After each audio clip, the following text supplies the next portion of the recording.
காரத்தட்டை தேவைப்படும் பொருட்கள்: அரிசி மாவு, வறுத்த அரைத்த உளுந்து பொடி, வறுத்த பொரிக்கடலை, கடலைப்பருப்பு, நுணுக்கிய பூண்டு, கறிவேப்பிள்ளை, பெருங்காயம், மிளகாய்த்தூள், உப்பு, எண்ணெய்.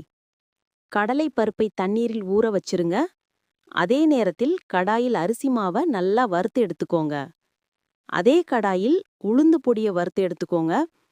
1 கப் அரிசி மாவிற்கு 2 மேஜை கரண்டி அளவிற்கு உளுந்து மாவு சேர்க்க வேண்டும்.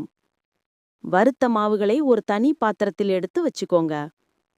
வறுத்த மாவுகளுடன் பொரிக்கடலை மாவு, உப்பு, மிளகாய்த்தூள், பெருங்காயம், கறிவேப்பிள்ளை, நுணுக்கிய பூண்டு மற்றும் ஊற வைத்த கடலைப்பருப்பு ஆகியவற்றை சேர்த்து நல்லா கலக்கி வச்சிருங்க. தண்ணீர் மற்றும் சிறிது சூடான எண்ணெய் சேர்த்து நல்லா மாவை சப்பாத்தி பதத்தில் பிசைஞ்சிருங்க. தட்டை மாவு தயார்.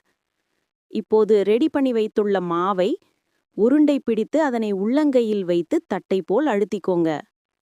ஒரு சூடான பேன்ல எண்ணெய் ஊற்றி அதனை 2 பக்கமும் சிவக்க பொரித்து எடுத்துருங்க. காரத்தட்டை ரெடி.